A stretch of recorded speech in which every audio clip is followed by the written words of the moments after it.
Hello friends, చూడండి దీంట్లో ఏర్చెనగపప్పు వేస్తున్నాను. ఫస్ట్ ఫ్రై చేసుకుందాము.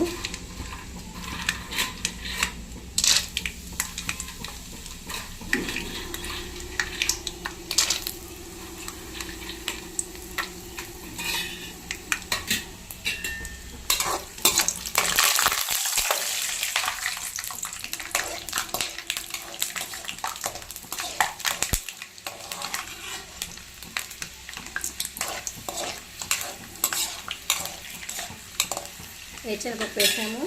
దాంట్లో ధనియాలు వేస్తాం. ధనియాలు, జీలకర్ర, మెంతులు ఇవి తీసుకుందాం. ఎర్రగా అయిపోయినాయి చూడండి.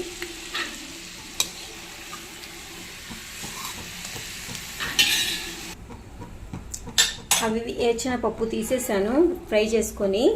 దీంట్లో ధనియాలు, జీలకర్ర, మెంతులను అవి వేసేస్తాను.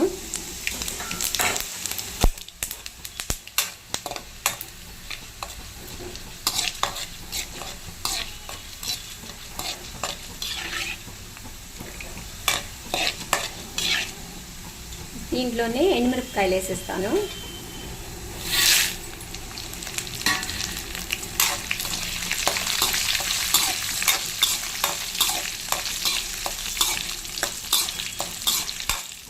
ఎండుమిరపకాయలు కూడా చూడండి. ఇది ఫ్రై చేసుకున్నాను కదా, దీంట్లోనే ఏర్చెనగపప్పు కూడా వేసేస్తాను. ఇది కొంచెం మెత్తగా అయినాక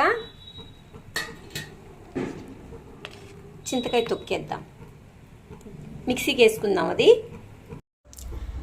చూడండి ఫ్రెండ్స్, ఇది బాగా ఇంకా కొంచెం మెత్తగా అవ్వాలా. వాటర్ వేసుకుందాం. దీంట్లో వాటర్ వేసి మెత్తగా చేస్తాను. చూడండి ఫ్రెండ్స్, ఆయిల్ వేసాను. దాంట్లో కావాల్సింది జీలకర్ర, ఆవాలు, కరివేపాకు, మిరపకాయలు అవన్నీ తిరగమాతకు వేస్తున్నాను.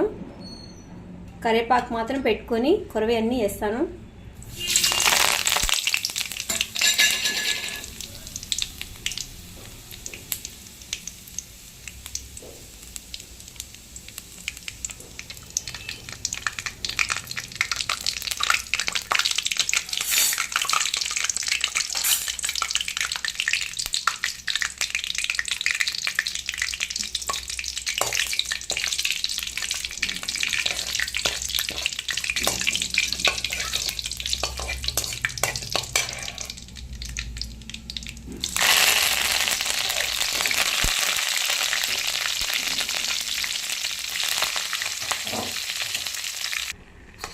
చూడండి,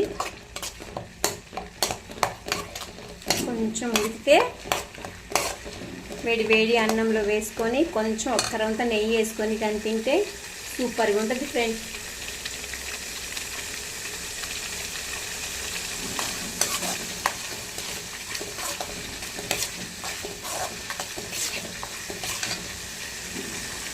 మనం వేసుకొని తినేయాలి అంతే.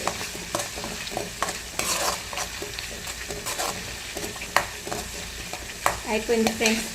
ఓకే ఫ్రెండ్స్, సబ్స్క్రైబ్ చేయండి, షేర్ చేయండి, లైక్ చేయండి. ప్లీజ్ ఫ్రెండ్స్, సపోర్ట్ ఇవ్వండి. ట్రై చేయండి ఖచ్చితంగా. Okay friends, bye.